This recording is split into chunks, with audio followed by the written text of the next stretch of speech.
Force and also acted as a consultant on the children's service out at Tokyo Army Hospital. After the outbreak of the Korean conflict, we aided the neurosurgeons in the care of head wounds. Well, it's my understanding that the more serious cases from Korea came to the Tokyo General Hospital. Many of them did, yes, sir. It was declared a center for head wounds, chest wounds, and eye wounds. Of course, we got many other types of injury as well.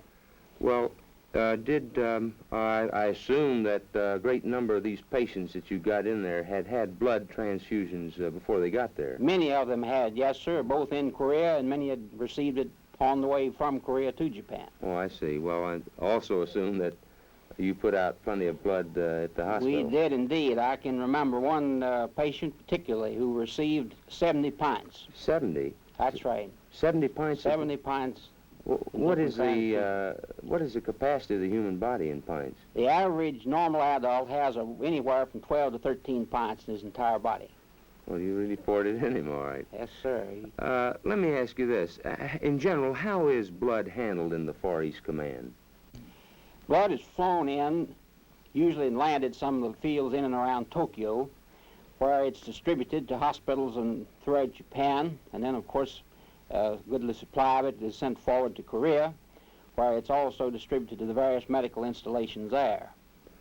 Colonel, in that connection, I've often wondered what the real, or the basic difference, I'll say, is between plasma and whole blood. You hear them used back and forth again.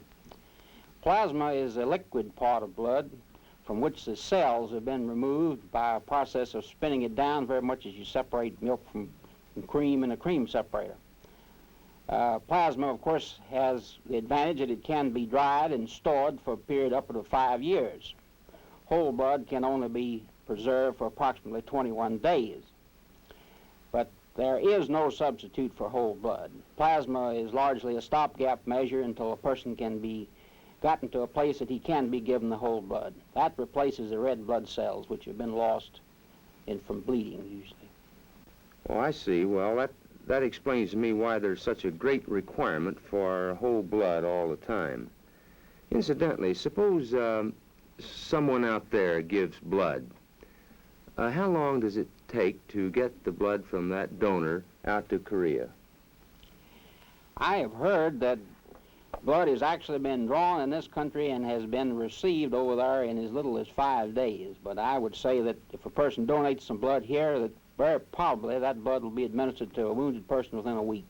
Well, that's excellent time. In that connection, I've seen an awful lot of it administered. But I've just occasionally wondered, does it require much technique or training in the administration of blood? No, sir, it does not. An average medical technician can be taught to do it very easily. Well, in the whole program of saving lives, do you have any particular opinion as to the difference between World War II or World War I in Korea?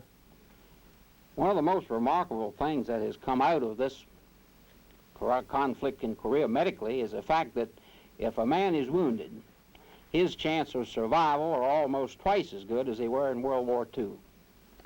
Well, I can tell you this, Colonel, from my own personal experience, that there's a tremendous amount of morale involved in the unit where the knowledge is there that there is plasma, or whole blood.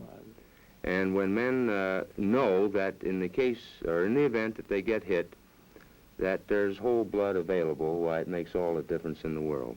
Well, incidentally, I want to thank you for being with us. I'm sure that we've all benefited by your presence. Thanks for being with us. Thank you, Colonel Quinn. Right.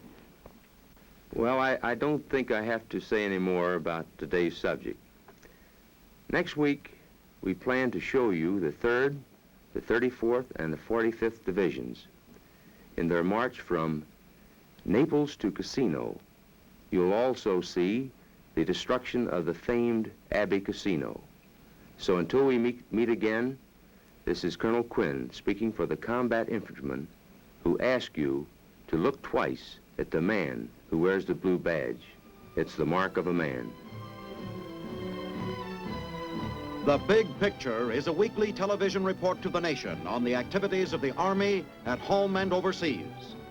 Produced by the Signal Corps Pictorial Center.